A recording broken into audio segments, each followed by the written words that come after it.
ఓం నమో భగవతే వాసుదేవాయ. ఏడాదికి 24 ఏకాదశులు. ఒక్కో ఏకాదశి ఒక్కో ఫలం. ఆశ్వీజ బహుళ ఏకాదశి రమా ఏకాదశి ఫలం స్వర్గప్రాప్తి. బ్రహ్మవైవర్త పురాణంలో శ్రీకృష్ణ ధర్మరాజ సంవాద రూపంలో వర్ణించబడిన రమా ఏకాదశి మహత్యము. ఒకప్పుడు ముచుకుంద అనే రాజు ఉండేవాడు. అతను భగవాన్ విష్ణువుకు గొప్ప భక్తుడు మరియు ప్రతి ఏకాదశి రోజున ఖచ్చితంగా ఉపవాసం ఉండేవాడు. ముచుకుందరాజు దయగల రాజు మరియు అతను తన ప్రజలందరూ ఏకాదశి వ్రతాన్ని పాటించాలని నియమాన్ని విధించాడు. అతనికి చంద్రభాగ అనే అందమైన కుమార్తె ఉంది. ఆమె అతని తండ్రిలాగే భగవాన్ విష్ణు భక్తురాలు. ముచుకుందరాజు తన కుమార్తె చంద్రభాగను చంద్రసేన కుమారుడు యువరాజు శోభనకు ఇచ్చి వివాహం చేశాడు. అయితే శోభన శారీరకంగా బలహీనంగా ఉన్నాడు మరియు ఆకలిని భరించలేకపోయేవాడు.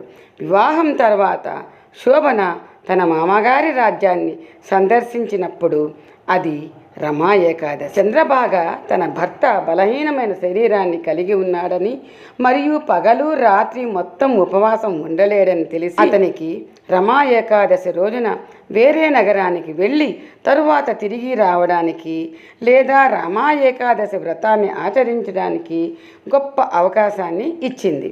తన తండ్రి ఏకాదశి రోజున జంతువులు కూడా తినడానికి అనుమతించబడనందున అతనికి ఉపవాసం నుండి మినహాయింపు ఇవ్వనని ఆమె శోభనకు వివరించింది. శోభన తన భార్యను వదిలి వేరే రాజ్యానికి వెళ్ళడం కంటే రమా ఏకాదశి వ్రతాన్ని ఆచరించాలని నిర్ణయించుకున్నాడు.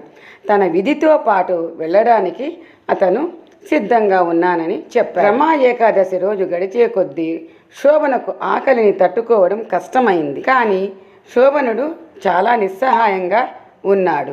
అర్ధరాత్రి నాటికి శోభన తన బలహీనమైన శరీరము కఠినమైన శిక్షను తట్టుకోలేక మరణించాడు.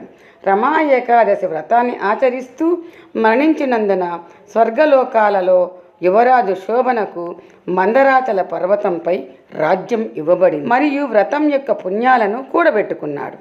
అతని రాజభవనం దేవీ దేవతలతో కూడి ఇంద్రుని రాజ్యం వలె ఉన్నది. చాలా అందంగా విలువైన రత్నాలతో మరియు గొప్పగా పొదిగినది.